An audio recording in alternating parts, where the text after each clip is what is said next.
લોકમત ન્યૂઝમાં આપનું સ્વાગત છે। વડોદરા મહાનગરપાલિકાની બજેટલક્ષી બેઠકના બીજા દિવસે ભારે હોબાળો મચતા મેયર પિંકીબેન સોનીએ વિપક્ષના તમામ 7 સભ્યોને સસ્પેન્ડ કર્યા। સમય ફાળવણીના મુદ્દે વિવાદ વધતા વિપક્ષી સભ્યો વેલમાં આવી ઉગ્ર વિરોધ નોંધાવ્યો અને સભા રોકાઈ ગઈ। મેયર પિંકીબેન સોનીએ જણાવ્યું કે બજેટ વિરાસતથી વિકાસ શીર્ષક હેઠળ રજૂ થયું છે અને તમામ સભાસદોને સૂચનો આપવા તક આપવામાં આવી હતી। અનેક વખત વિનંતી છતાં વિપક્ષી સભ્યો પોતાની જગ્યાએ ન બેસતા શિસ્ત જાળવવા સસ્પેન્શનનો નિર્ણય લેવાયો। વિપક્ષના નેતા ચંદ્રકાંત શ્રીવાસ્તવે સત્તાપક્ષ પર સમય ન આપવાનો અને ભ્રષ્ટાચારના મુદ્દાઓ દબાવવાનો આક્ષેપ કર્યો। અંતે એકસ્ટમાં બોર્ડની બેઠકમાં બજેટ મંજૂર કરી સભા પૂર્ણ કરવામાં આવી।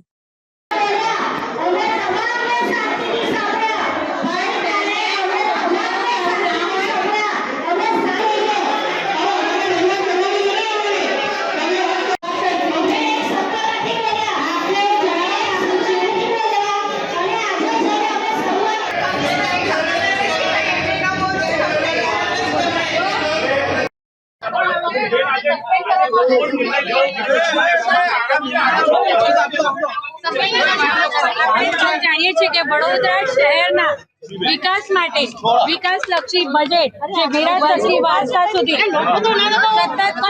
सतत 2 દિવસથી आ विकासलक्षी बजेट उपर वडोदरा शहरना सयाजीराव सभागृह पर ज्यारे आ रीते बजेटलक्षी सभा चाली रही हती अने मारा साथी पक्षना एक सभासदश्री द्वारा छेल्ला 2 થી 2.5 કલાકથી રજૂઆત કરવામાં આવી રહી હતી। તેમના દ્વારા સભાના જે પણ ગરિમાને નુકસાન થાય એવું વર્તન કરવામાં આવ્યું। મારા દ્વારા વારંવાર 4 થી 5 વખત ખૂબ જ વિનમ્રતાપૂર્વક રજૂઆત કરવામાં આવી કે આ વેલમાંથી પોતાની જગ્યા પર જઈ અને રજૂઆત કરો। છેલ્લી 5 વર્ષથી આપણે સૌ આ સર સયાજીરાવ સભાગૃહમાં ઉપસ્થિત સૌ કાઉન્સિલરશ્રીઓ અને મીડિયાના મિત્રો દ્વારા સમગ્ર શહેરનું સાક્ષી પણ બન્યું છે કે આ જ્યારે છઠ્ઠી બજેટની સભા હોય ત્યારે દરેક પક્ષના બંને પક્ષના સૌ મારા સાથી સભાસદશ્રીઓ એમાંથી જેને રજૂઆત કરવામાં ઈચ્છા હોય તેમના દ્વારા તેમને પૂરો સમય પણ આપી અને પૂરેપૂરી રજૂઆત કરવામાં આવી છે। જ્યારે આ છઠ્ઠું બજેટ છે ત્યારે આ વખતે इरादापूर्वक आ बजेटनी सभा नहीं चालवा दई अने बजेटनी सभाना समयने केवी रीते बर्बाद करीए एवुं प्लानिंग कर्युं होई शके। मारा वारंवार 4 થી 5 वखत खूब ज विनम्रतापूर्वक रजूआत करवा छतां पण तेओ सभाना आ जे गरिमाने नुकसान थतुं होय वेलमांथी पाछा पोताना स्थाने न गया। एमना मारा साथी पक्षना सौथी सीनियर सभासदश्री छे जे छेल्ला 40 वर्षथी एटले के 8 टर्मथी ए सभासदश्री तरीके छे एटले एमनुं तो 40मुं बजेट हशे। एमना द्वारा पण समजाववामां आव्युं छतां पण एमना पोताना पक्षना सभासदश्रीओ द्वारा एमना सीनियर सभासदश्रीनी रजूआतोने पण अवगणीने सतत सभाना आ किंमती समयने जे वडोदरा शहेरना विकासने अनुलक्षीने आज बजेटनी सभा होय एना कामों पर ए विकासलक्षी कामों पर चर्चा करवानी होय त्यारे एने स्थाने सभानो समय बगाड़ी रह्या हता अने सभाना नियमोनुं खंडन कर्युं एटले मने आजे आ कठोर निर्णय लेवानी फरज पड़ी छे। साथी पक्षना 7 सभासदश्रीओने मारे वारंवार कहेवा छतां तेमने पोतानी जग्या पर जई અને રજૂઆત ન કરી તેથી મને આ નિર્ણય લેવો પડ્યો છે। ચોક્કસ જ્યારે પણ કોઈ પણ સભા હોય માત્ર બજેટની નહીં જ્યારે પણ કોઈ પણ સભા હોય ત્યારે સમગ્ર સભા દરમિયાન જે પણ સભાસદશ્રી દ્વારા સભાની ગરિમાને નુકસાન થાય એવું કામ કરવામાં આવે અને ત્યારે અધ્યક્ષ સ્થાનેથી વારંવાર રજૂઆત કરવામાં આવે।